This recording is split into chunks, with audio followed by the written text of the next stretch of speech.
Let's see if they made a bunch of money merchandising. No. Spaceballs didn't make shit merchandising. But they were riffing on Star Wars because they were saying how much money you make off merchandising, which is very true with those big blockbusters and shit. And, oh yeah, I want to see Daphne Zuniga. She's a baddie. Baddie. She's hot in this. I don't know what else she's in, but she reminded me of like a more stunning Jennifer Lawrence, honestly. If I had to compare it with a modern day woman actress now. But with the budget, back on that real quick. There's a joke that Mel Brooks made in an interview, and I don't know how true it is, but he said there was a mistake made somewhere. This is him joking. And he said it was supposed to be $2.2 million, but somebody put the point after the second two, and suddenly it was $22 million. They gave it to us, so we spent it. Mostly we spent it on limos. Everybody loves a limo. I think that's end quote. That's alleged. I didn't like do too much digging on that, but I think it was on IMDb actually. But I just thought it was interesting because Star Wars budget, A New Hope, I believe was 11 million. 11 million. So the fact that this parody film is double Star Wars A New Hope budget, which it is kind of crazy. But interesting fun fact regarding that is, you wonder if George Lucas liked this film, but he really did love it. He actually helped by giving Mel Brooks some of his special effects, or he had his special effects company, Industrial Light and Magic, work on the film to make some of those special effects seem more legit. But yeah, so I guess George Lucas liked it, and he did help him after reading the script and stuff of that nature. But still crazy, it was twice the budget of the original Star Wars film.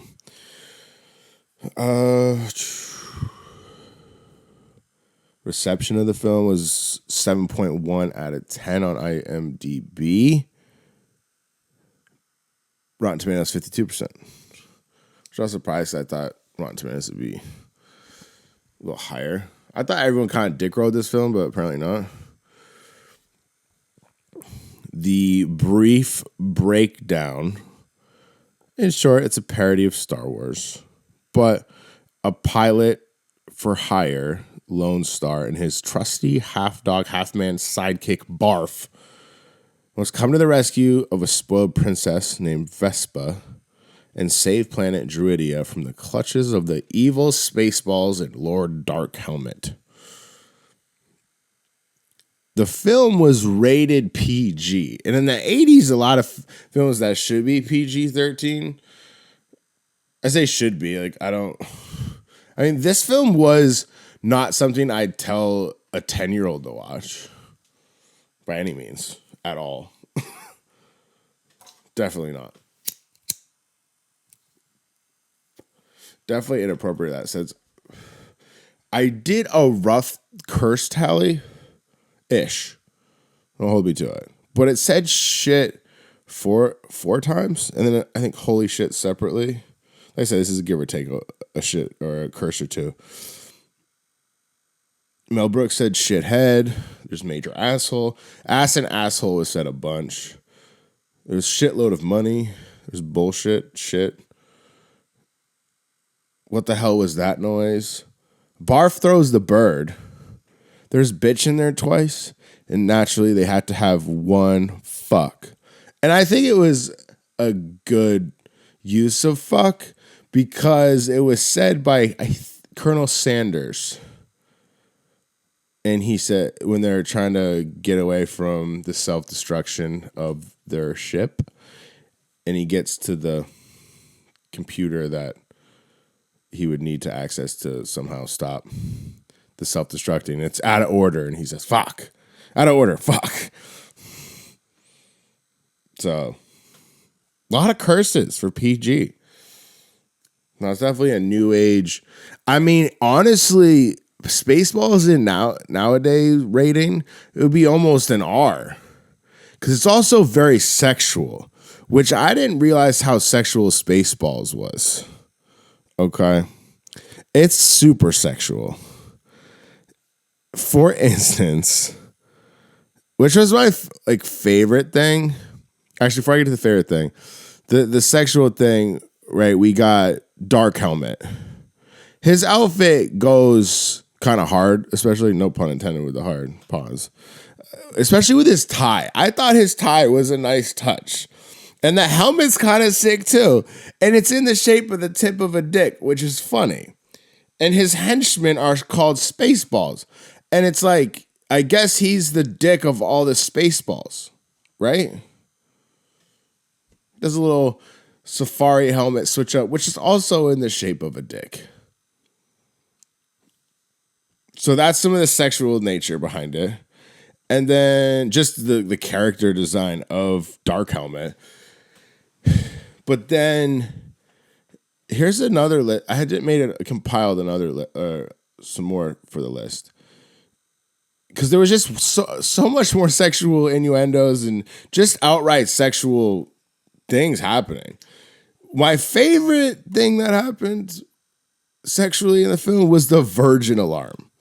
That caught me by surprise. And I think it might have been my favorite part because is it Dot Matrix? I think that's her fucking name. She's my favorite character. Yeah, Dot Matrix, the droid that's following Vespa. Her virgin alarm goes off and she walks over to Vespa and Lone Star and she's like, how far he get? What he touch? And then Lone Star's like, what is that? And then Dot Matrix is like, it's made to go off before you do. I'm just like, damn, this is not a PG movie. Then there's this other comment from one of the Spaceball people. This chick's like, Snotty beamed me twice last night or something like that. She was said in a very suggestive way. Then there's I think it's like a very iconic line of the movie, I'm assuming. But when Dark Helmet says, I bet she gives great helmet. There's a point where Dot Matrix is climbing up a ladder, and I think Barf is climbing up the ladder looking up above, and she goes, hey, stop looking at my can.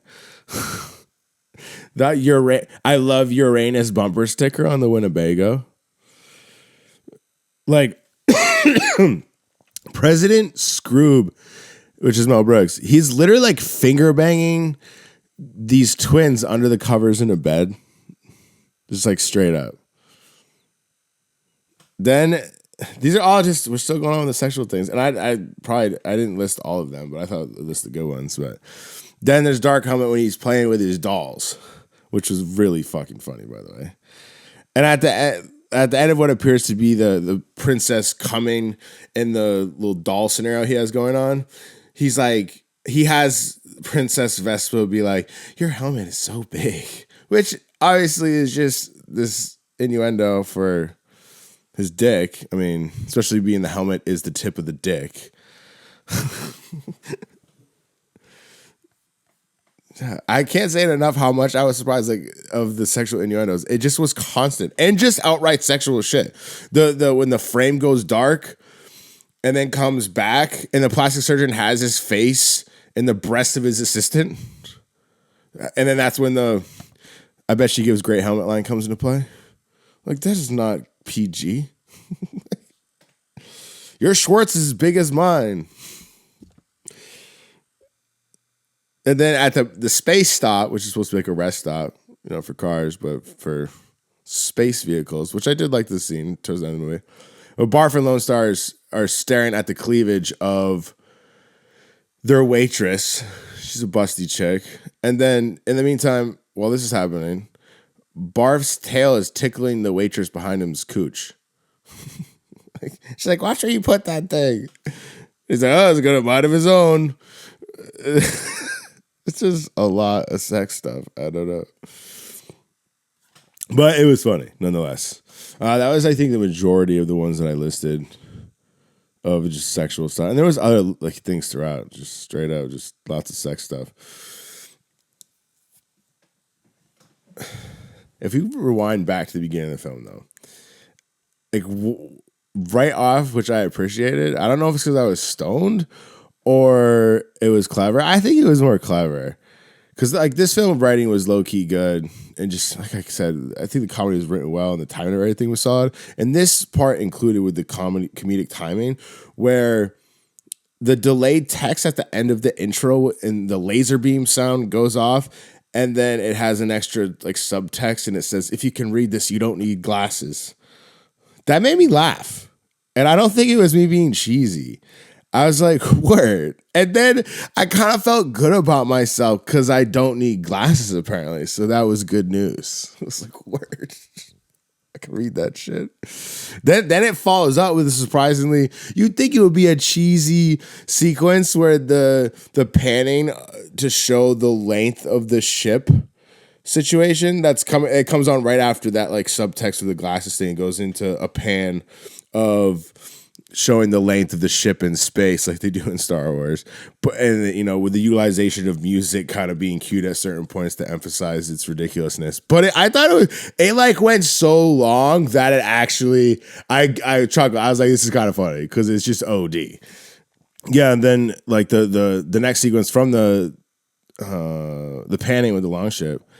There's a sequence where it shows Dark Helmet and how he's pressing one of his Spaceball people, and he's like, "You went over my helmet," which early on in the film, that actually I thought that was weirdly funny. And then he proceeds to use a special magic ring, and then the dude says, "Oh shit," because he points the ring at his dick.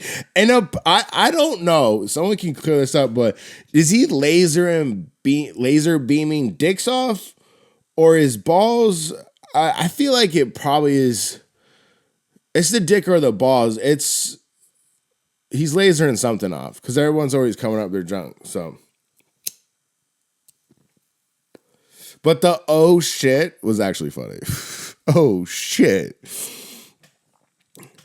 Favorite characters in the movie? They're all pretty solid, I would say. But I would have liked to see more of Pizza the Hut. He was voiced by Dom DeLuise. And I think they had people stand in for, I don't know who the guy that, I think they had a character, actor faint putting the pizza suit on. I think Dom just voiced it. But the character of Pizza the Hut was really well designed. And I thought it was just like weirdly kind of funny. But I guess it was like a 25-pound puppet / like costume created by this FX artist, Rick Lazzarini. It was constructed from a fiberglass shell with some foam latex skin with pancake batter and actual pizza toppings. And it featured steam jets for effects. It was apparently uncomfortable for the actors an actor that was doing it and passed out. There was some bullshit tied to that whole situation. But I also thought his henchman, Vinny, at one point is like, "You're delicious," and starts eating him. And I thought the relationship between Vinny and Pizza the Hut was definitely questionable. Definitely some Bert and Ernie shit going on, I thought. On purpose, I think. Or maybe I'm reading into it, I'm not sure. Another character that I really fucked with, on the Pizza Hut thing, I definitely would like to see more of him. Like I said, it's too bad that he died. Maybe he'll resurface in the new one. But the other character I really love is just Dot Matrix, which was voiced by Joan Rivers, which I didn't know until after the movie during the credits. I was like, oh shit. That was Joan Rivers. I was wondering why the delivery was so on point. And it's because it was Joan Rivers, and she's great for the voice acting in this. And also the actress that was playing and doing the movement for the droid was phenomenal, which was Loren Yarnell. She did the on-screen physical performance, and I thought she did a really good job. And the character in general, it was like a slutty droid. Or at least as slutty as they would do it back in the 80s. Like, even Dot Matrix mouth is in like a O face. And like she ready to blow, if you catch my drift. But just her costume design was legit. The platform shoes was sick. And she had like little wheels in the platforms. But yeah, that character, just everything about it was really fun and funny. Joan Rivers killed that. And the Virgin Alarm was absolutely stellar. Totally caught me off guard. Where'd he touch you? Where'd he touch you? Some other like side notes of things that I appreciated and thought was funny.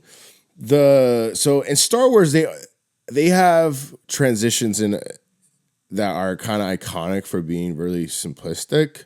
You know, like a fade or a dissolve to go in between scenes. They call them a transition. And in this film, they use a dissolve at one point. It's a type of transition. It's a pretty basic one.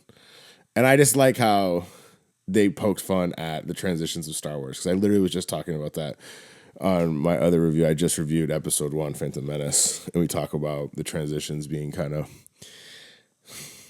like something you'd get on iMovie. Another thing that was funny, that I was thinking now is more funny than it was back then, but like the VHS, they have a VHS like bookcase essentially on the ship with all Mel Brooks's films. And someone watching that nowadays would be like, what the fuck are those? Like it almost looks maybe futuristic because we don't use that type of technology. Like cassettes are so far outdated, it's crazy. But it was just funny to even see a VHS. I haven't really seen them in a long time. The Prince Valium was funny, where he was Prince Valium and they call him a pill and he's clearly on Valium. He's yawning, tired. Side effects of being on Valium. The braided headphones that Princess Vespa was wearing in the spacecraft when she dips out from her wedding. You think it's her hair, but then she just pulls them off. That shit caught me off guard. I was like, oh shit, that's funny. When Mel Brooks gets beamed up and his head gets flipped around, so he's looking down at his ass and he says, why didn't someone tell me my ass was so big?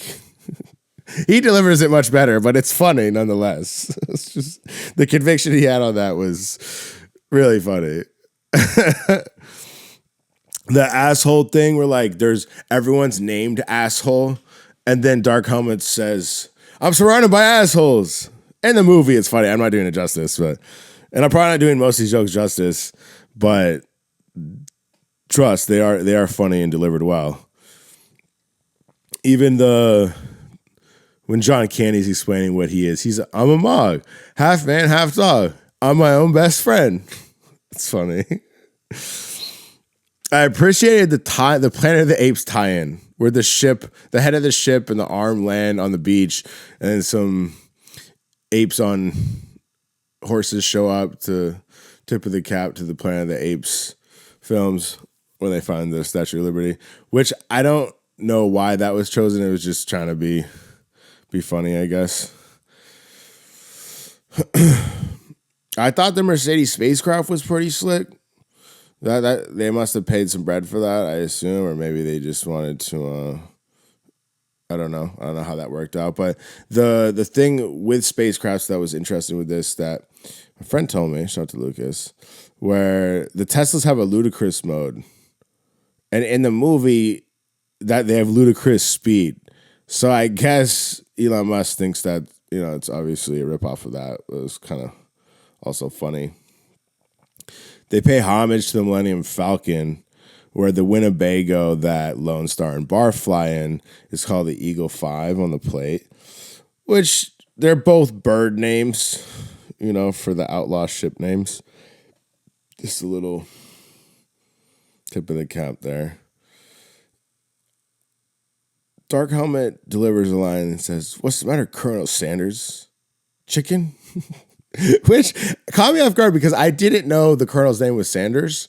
So then just the chicken line just was low-key funny. There was a belt buckle that Colonel Sanders and Dark Helmet had. I think it was just those two. but it looked like a JFK coin. Like, what is it? Like the $50 or something like that.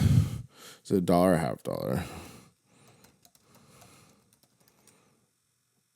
$50? Yeah, they're $50. But it looked like a JFK coin. And I think it's some kind of, like anti something metaphor or whatever. But it's because he has, what's his name? What the fuck? What's the name of the president? Fuck. I can't remember. This.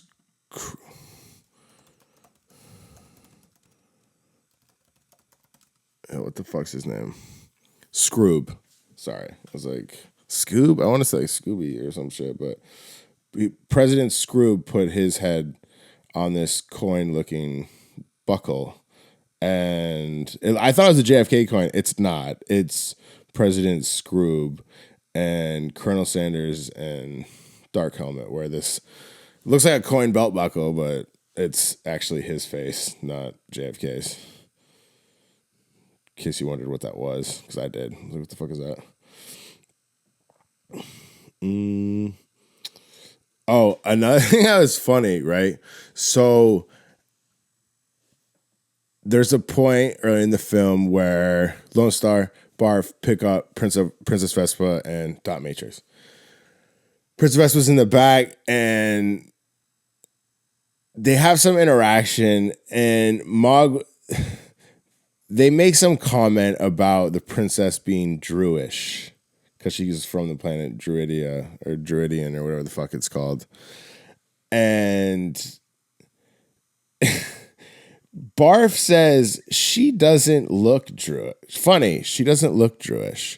And then Lone Star had said something before that in the effect of like, oh, great, we got a Druish princess in here or some bullshit. And later on in the movie, because there's like a plastic surgeon that comes into play, and they show what her nose looked like before her nose job.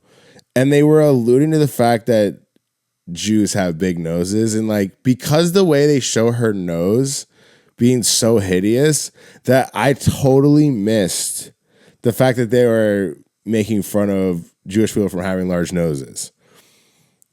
And it was just, I don't know, I just like kind of missed it, but it's funny that that's why Barf says, funny, she doesn't look Jewish because she had surgery on her hideous nose to make it normal sized. So that whole shit, it just went over my head. I missed it, but it's funny. And I'm sure other people missed that. I know it's obvious in some regard they're talking about Jewish people, Jewish. But she doesn't look Jewish, and then the nose situation with the surgeon, it just was, it's funny. That was funny. I missed it, though. I don't know if I missed the connection because her nose was so hideous or what, when they show the side-by-side of what her nose used to look like. But yeah, that whole, setup of the joke was pretty clever, and then to kind of subtly, dip back into that joke, I was like, word, that's a good one. The one thing I was like, there were a couple of things I was like, what was with this? One of the things being, what was the deal with Princess Vespa's stunt double being a man with a Hitler stash? I didn't quite get that. Someone tell me. And then like the random bearded lady, I'm assuming was just to be ridiculous. And then there was a kiss at the end when Vespa and Lone Star get married. Excuse me. Lone Star has his eyes open, and it just looks really bizarre to me. I was like, why is his eyes like, they're like full open the whole kiss. I don't know if that was intentional or not, but it was a weird final kiss in a movie. For sure. I think that's everything I kind of want to say. Yeah. Oh, fun fact about Spaceballs. Apparently, one of the conditions for Mel Brooks to be able to do a parody on Star Wars was that he couldn't make fun of Han Solo. So then Mel Brooks made fun of Indiana Jones for his costume. It's kind of funny. So, yeah. And yeah, would I buy it and add this movie to the collection? I'm not sure. I definitely would watch it again. Now, would I rather watch Star Wars or Spaceballs?